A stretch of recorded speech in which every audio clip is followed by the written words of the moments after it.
इस वीडियो में हम समझेंगे ray optics and optical instruments complete chapter. इस चैप्टर में हम मल्टीपल कॉन्सेप्ट समझेंगे। हर एक टॉपिक के लिए डिस्क्रिप्शन में टाइमलाइन मेंशन कर दिया गया है। Reflection of light.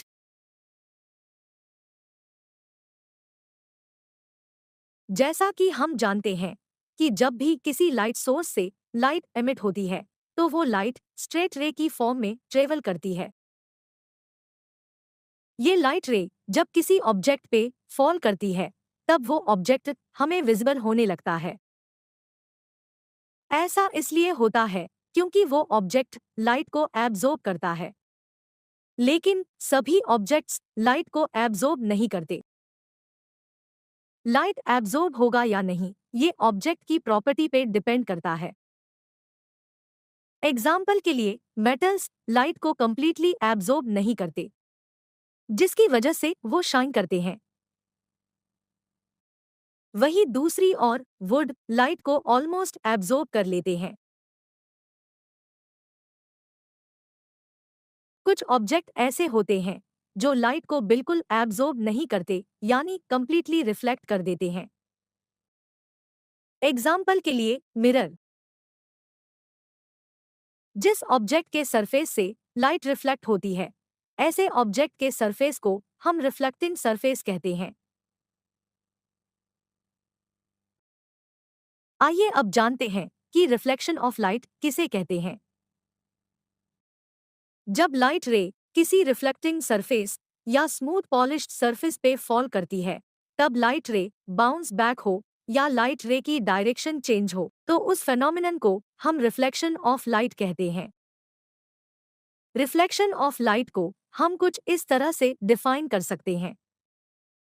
Reflection of light is defined as the bouncing back of the light ray after striking a smooth surface.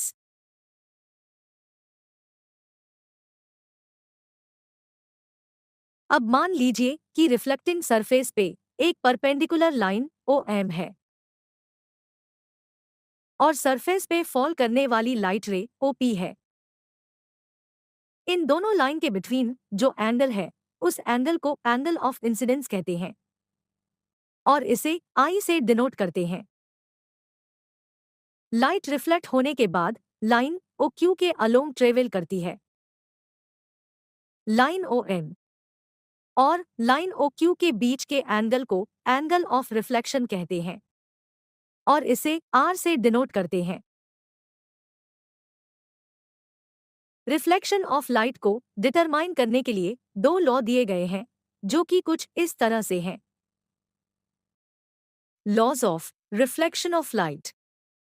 First law, the angle of incidence is equal to the angle of reflection.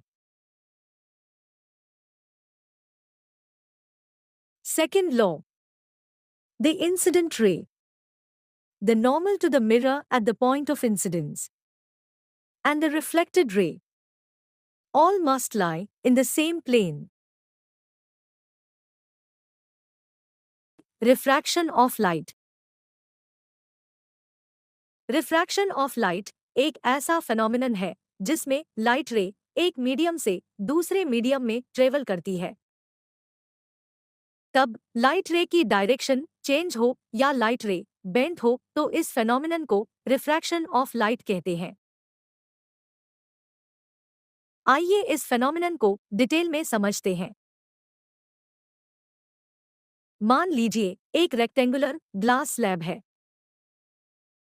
इस glass slab से एक light रे पास हो रही है। जब ये light रे ग्लास के सरफेस पे इंसिडेंट होती है तब इस लाइट रे की डायरेक्शन चेंज होती है। लाइट रे स्ट्रेट न जाकर एक डिफरेंट पाथ पे ट्रेवल करती है। अब जैसा कि हम देख सकते हैं कि लाइट रे एयर मीडियम से ग्लास मीडियम में ट्रेवल कर रही है।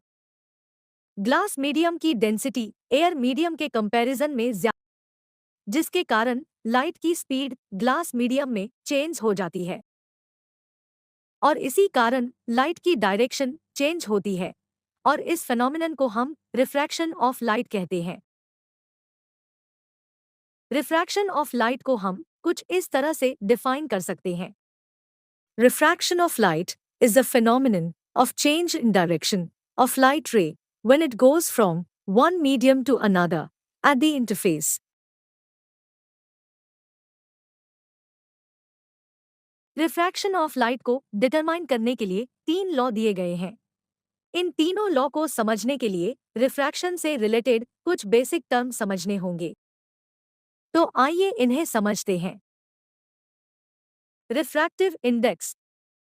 जब लाइट रे वैक्यूम में ट्रैवल करती है तब लाइट की स्पीड 3 इंटू 10⁸ मीटर पर सेकेंड होती है। लेकिन जब यही लाइट किसी मीडियम में ट्रेवल करती है तब इस लाइट की स्पीड चेंज हो जाती है। अब अगर हम वैक्यूम और मीडियम की स्पीड को डिवाइड करें तो हमें एक रेशियो मिलता है जिसे हम रिफ्रैक्टिव इंडेक्स कहते हैं। रिफ्रैक्टिव इंडेक्स को हम म्यू से डिनोट करेंगे। एयर मीडियम को हम रेयरर मीडियम कहते हैं और इस मीडियम के रिफ्रैक्टिव इंडेक्स को हम μ1 से डिनोट करेंगे। ग्लास मीडियम को हम डेंसर मीडियम कहते हैं और इस मीडियम के रिफ्रैक्टिव इंडेक्स को हम μ2 से डिनोट करेंगे। एनिमेशन में हम देखते हैं कि इंसिडेंट रे और रिफ्रैक्टेड रे नॉर्मल के साथ डिफरेंट एंगल बना रहे हैं जिन्हें हम I और R से डिनोट कर सकते हैं।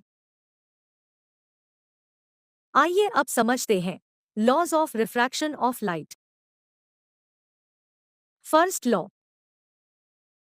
जैसा कि हम जानते हैं लाइट रे वेव की फॉर्म में ट्रेवल करती है। जब लाइट वेव रेयरर मीडियम से डेंसर मीडियम में ट्रेवल करती है तब लाइट वेव की वेलोसिटी और वेवलेंथ चेंज होती है जबकि लाइट वेव की फ्रीक्वेंसी और फेज सेम रहती है।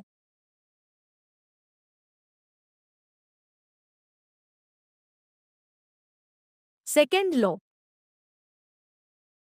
इंसिडेंट रे, रिफ्रैक्टेड रे और सरफेस नॉर्मल एक ही प्लेन पे लाई करते हैं।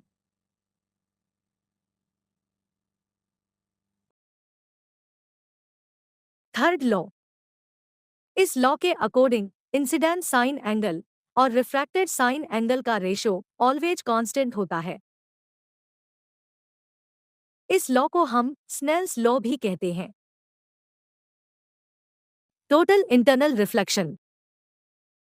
टोटल इंटरनल रिफ्लेक्शन को समझने के लिए रिफ्लेक्शन और रिफ्रैक्शन को पहले समझें।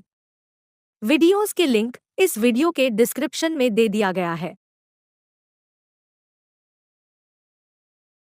टोटल इंटरनल रिफ्लेक्शन एक ऐसा फेनोमेनन है जिसमें light ray higher denser medium से लोअर डेंसर मीडियम में ट्रेवल करते टाइम सेम मीडियम में रिफ्लेक्ट हो जाती है। Total internal reflection is a phenomenon in which light ray reflect back to the same medium when passing from denser medium to rarer medium. आइए इस phenomenon को detail में समझते हैं। मान लीजिए कि एक सॉलिड ग्लास स्लैब है। इस ग्लास स्लैब के बॉटम सरफेस के नियर एक शार्प लाइट सोर्स प्लेस किया गया है। जब इस लाइट सोर्स से लाइट रे एमिट की जाती है तब हम देखते हैं कि लाइट रे स्ट्रेट डायरेक्शन में मूव करती है और ग्लास मीडियम से पास होती है। अब हम इस लाइट सोर्स को स्लाइटली रोटेट करते हैं। हम देखते हैं कि रिफ्रैक्शन के कारण लाइट रे की डायरेक्शन चेंज होती है। अब अगर हम लाइट सोर्स को कंटिन्यूसली रोटेट करते रहें तो एक ऐसा पॉइंट आता है जहां लाइट रे ग्लास मीडियम से बाहर न जाकर सरफेस के पैरेलल रिफ्रैक्ट हो जाती है। इस पॉइंट पे जो लाइट रे का इंसिडेंस एंगल है उसे हम क्रिटिकल एंगल कहते हैं। अब अगर हम लाइट सोर्स को स्लाइटली और रोटेट करें तो इंसिडेंस एंगल क्रिटिकल एंगल से ज्यादा हो जाता है और लाइट रे सेम मीडियम में रिफ्लेक्ट हो जाती है और इसी फेनोमेनन को हम टोटल इंटरनल रिफ्लेक्शन कहते हैं। टोटल इंटरनल रिफ्लेक्शन का एग्जाम्पल हम डायमंड और ऑप्टिकल फाइबर में देख सकते हैं।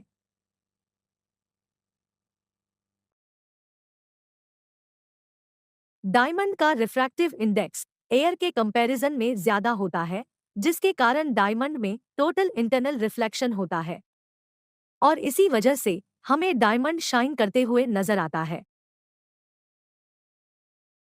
सिमिलरली ऑप्टिकल फाइबर में टोटल इंटरनल रिफ्लेक्शन होता है। ऑप्टिकल फाइबर डाटा ट्रांसमिशन के लिए यूज किया जाता है, जिसमें इलेक्ट्रिकल सिग्नल्स को लाइट एनर्जी की फॉर्म में ट्रांसमिट किया जाता है।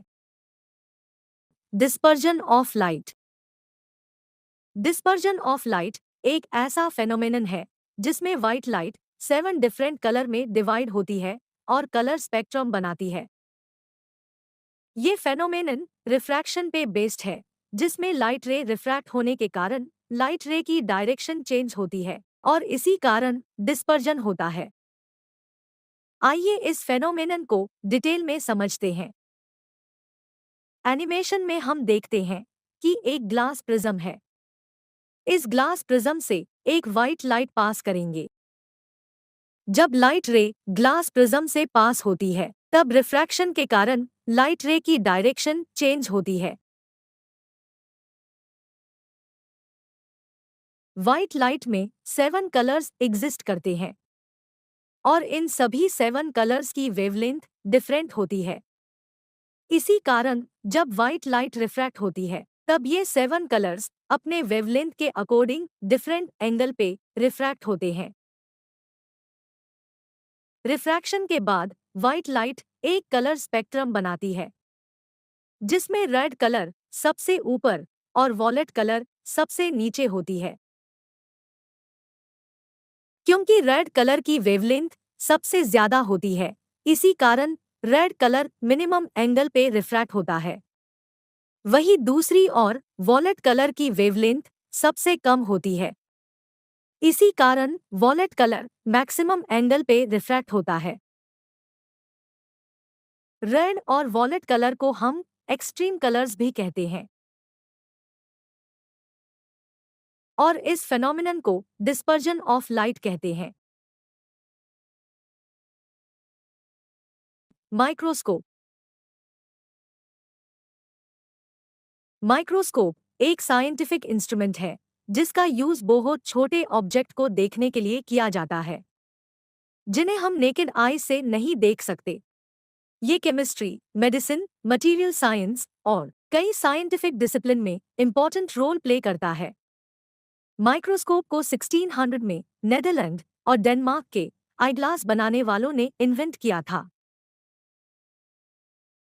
माइक्रोस्कोप डिफरेंट टाइप के होते हैं, सबके पास अपना डिजाइन और कैपेबिलिटीज होती है, लेकिन वो सभी एक फंडामेंटल प्रिंसिपल पर काम करते हैं।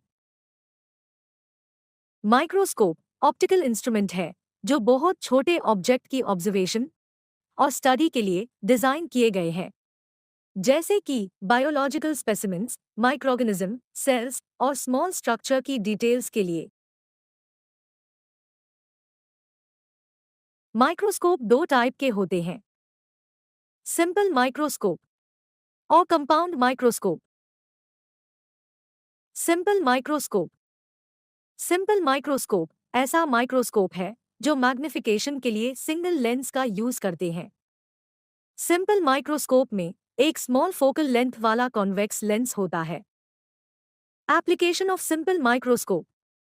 ज्यादातर एजुकेशनल इंस्टीट्यूट जैसे कि स्कूल और कॉलेज अपने लैबोरेटरीज में माइक्रोस्कोप का यूज करते हैं।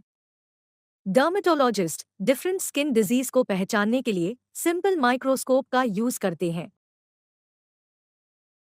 Compound microscope. कंपाउंड माइक्रोस्कोप एक ऐसा ऑप्टिकल इंस्ट्रूमेंट है जिसमें कि स्मॉल ऑब्जेक्ट को मैग्नीफाई करने के लिए मल्टीपल लेंसेज का यूज होता है। इसमें दो लेंस यूज किए जाते हैं, जिसके कारण इसे कंपाउंड माइक्रोस्कोप कहा जाता है। इसमें एक लेंस को आईपीस और दूसरे को ऑब्जेक्टिव लेंस कहा जाता है। कंपाउंड माइक्रोस्कोप को डिटेल में समझने के लिए पहले हमें इसके बेसिक कंपोनेंट्स को समझना होगा। Components of compound microscope. Objective lens. ये लेंस नोजपीस के ऊपर होता है। ऑब्जेक्टिव लेंस ऑब्जेक्ट की रियल इन्वर्टेड इमेज को बनाती है। Ocular lens. ऑक्यूलर लेंस को आईपीस भी कहा जाता है। इन लेंसेज के थ्रू छोटी इमेज को देखा जा सकता है। बेस। बेस जिसे फुट कहा जाता है, ये यू शेप्ड या हो शेप्ड के होते हैं। ये मेटालिक फ्रेमवर्क होता है जो माइक्रोस्कोप को साथ में रखता है। Screws for adjustment. ये पेयर, कोर्स और फाइन एडजस्टमेंट के लिए यूज होते हैं। फाइन एडजस्टमेंट बॉडी ट्यूब और स्टेज को बहुत ही कम डिस्टेंस तक ले जाते हैं और कोर्स एडजस्टमेंट बॉडी ट्यूब और स्टेज को ऊपर ले जाते हैं। रिपोजिशनिंग करके एक क्लियर इमेज को ऑब्टेन कर सकते हैं। कंडेंसर। ये डायफ्राम के नीचे पाया जाता है। लाइट को बदलकर कंडेंसर की मदद से फोकस किया जा सकता है, जिससे इसे अप एंड डाउन किया जा सकता है। डायफ्राम। डायफ्राम ऑब्जेक्ट पर गिरने वाली लाइट की क्वांटिटी को कंट्रोल करता है। ये स्टेज के नीचे होता है। रिफ्लेक्टर। रिफ्लेक्टर एक मिरर है जो बेस के ऊपर अटैच्ड होता है। मिरर के एक साइड में एक प्लेन मिरर होता है, जबकि दूसरी साइड में कनकेव मिरर होता है। जब लाइट स्ट्रॉन्ग होती है तब प्लेन मिरर का यूज किया जाता है, और जब लाइट वीक होती है तो कनकेव मिरर का यूज किया जाता है। मिरर और डायफ्राम के थ्रू ऑब्जेक्ट पर लाइट डाली जाती है। आर्म। कर्व्ड फ्रेमवर्क माइक्रोस्कोप के लिए वर्टिकल सपोर्ट प्रोवाइड करता है। Joint inclination. अगर ऑब्जर्वेशन को बैठ कर परफॉर्म किया जाए तो मैग्नीफाइंग ग्लास को जॉइंट इंक्लिनेशन के थ्रू टिल्ट किया जा सकता है। Body tube. Body tube objective और ऑक्यूलर लेंस पर्टिकुलर पोजीशन पे फिक्स रखता है। Application of compound microscope. Bacteria और वायरस की स्टडी कंपाउंड माइक्रोस्कोप की मदद से पॉसिबल है। कंपाउंड माइक्रोस्कोप का यूज फोरेंसिक लैबोरेटरीज में होता है। इसे मेटलर्जी में भी यूज किया जाता है। Working of compound microscope. Compound microscope में ऑब्जेक्ट लेंस को सामने रखा जाता है और आईपीस को पीछे। जब ऑब्जेक्ट से लाइट रे ऑब्जेक्ट लेंस पे इंसिडेंट होती है तब वो ऑब्जेक्ट लेंस के फोकस पॉइंट पे एक इन्वर्टेड इमेज बनाती है। इस इमेज को मैग्नीफाई करने के लिए आईपीस का यूज होता है। आईपीस को एक स्पेसिफिक डिस्टेंस पे एडजस्ट किया जाता है ताकि इमेज को मैक्सिमम मैग्नीफाई किया जा सके। जब ऑब्जर्वर की आई को इमेज पे फोकस किया जाता है तब ऑब्जर्वर को एक वर्चुअल मैग्नीफाइड इमेज दिखाई देती है जो आईपीस के थ्रू बनती है। Astronomical telescope. टेलीस्कोप एक ऐसा ऑप्टिकल इंस्ट्रूमेंट है जिसका यूज दूर के ऑब्जेक्ट को देखने के लिए किया जाता है। टेलीस्कोप की मदद से हम प्लैनेट्स, स्टार्स और स्पेस ऑब्जेक्ट को स्टडी करते हैं। आइए टेलीस्कोप की वर्किंग डिटेल में समझते हैं। टेलीस्कोप की वर्किंग डिटेल में समझने के लिए पहले हमें इसके मेन कंपोनेंट्स के बारे में समझना होगा। टेलीस्कोप के बेसिक कंपोनेंट्स कुछ इस तरह से हैं। ऑब्जेक्टिव लेंस और प्राइमरी मिरर। लाइट को गैदर और फोकस करने वाला प्राइमरी ऑप्टिकल कंपोनेंट होता है। रिफ्रैक्टिंग टेलीस्कोप में ऑब्जेक्टिव लेंस कर्व्ड ग्लास का टुकड़ा होता है, जबकि रिफ्लेक्टिंग टेलीस्कोप में कॉन्केव मिरर होता है। आईपीस। आईपीस एक छोटा लेंस और लेंस का ग्रुप होता है जो ऑब्जेक्टिव लेंस और प्राइमरी मिरर द्वारा बनाए गए इमेज को मैग्नीफाई करता है। ये वो पार्ट होता है जिसके थ्रू मैग्नीफाई इमेज को देखते हैं। फोकसर। फोकसर एक ऐसा मैकेनिज्म होता है जो आपके आईपीस की पोजीशन को एडजस्ट करने के लिए अलाउ करता है, जिससे आप डिफरेंट डिस्टेंस के ऑब्जेक्ट पर फोकस कर सकते हैं। माउंट। माउंट सपोर्ट स्ट्रक्चर होता है जो एक जगह होल्ड करता है। ट्राइपॉड और माउंट बेस। ट्राइपॉड और माउंट बेस माउंट को स्टेबिलिटी और सपोर्ट प्रोवाइड करते हैं और टेलीस्कोप की पोजीशन को स्टेबल रखते हैं। Optical tube. Optical tube telescope के मिरर्स और लेंसेज को होल्ड करते हैं। इन मिरर और लेंसेज का मेन फंक्शन डे और नाइट टाइम दूर ऑब्जेक्ट से लाइट गैदर करने और देखने वालों के लिए क्लियर इमेज बनाना है। Finder scope. फाइंडर स्कोप का यूज ऑब्जेक्ट की डायरेक्शन जानने के लिए टेलीस्कोप ट्यूब में किया जाता है। फाइंडर स्कोप का यूज डायरेक्शन को एडजस्ट करने के बाद हमें टेलीस्कोप से ऑब्जर्व करने की जरूरत होती है। Star diagonal. Star diagonal telescope से आने वाली लाइट को एडजस्ट करके हमें ऑब्जेक्ट को देखने में मदद करता है। टेलीस्कोप दो टाइप के होते हैं, रिफ्रैक्टिंग टेलीस्कोप और reflecting telescope. Refracting telescope. Refracting telescope, जिन्हें रिफ्रैक्टर्स भी कहते हैं, इस टाइप के टेलीस्कोप में लाइट को बेंड और फोकस करने के लिए लेंसेज का यूज किया जाता है। इनमें फ्रंट ऑब्जेक्टिव लेंस और बैक आईपीस लेंस होती है। Reflecting telescope. Reflecting telescope light को गैदर और फोकस करने के लिए लेंसेज की जगह मिरर्स का यूज करते हैं। सबसे कॉमन डिजाइन न्यूटोनियन रिफ्लेक्टर है, जिसमें टेलीस्कोप के नीचे प्राइमरी कनकेव मिरर होता है और रिफ्लेक्टिंग लाइट को देखने के लिए एक सेकेंडरी मिरर होता है। Working of astronomical telescope. Astronomical telescope दो लेंसेज से मिलकर बनता है, ऑब्जेक्टिव और आईपीस। ऑब्जेक्टिव लेंस का फोकल लेंथ और डायामीटर आईपीस से बड़ा होता है ताकि दूर से आने वाली लाइट रेस को फोकस कर सके। इस टेलीस्कोप में एस्ट्रोनॉमिकल ऑब्जेक्ट से आने वाली पैरेलल रेस को ऑब्जेक्टिव लेंस पे फॉल कराया जाता है, जिसके बाद लाइट रे एक real inverted diminished image A dash B dash पे बनाती है। इस इमेज को देखने के लिए आईपीस को ए डैश बी डैश पे एडजस्ट किया जाता है। ऐसा करने पर एक हाईली मैग्निफाइड इमेज इन्फिनिटी पे बनती है।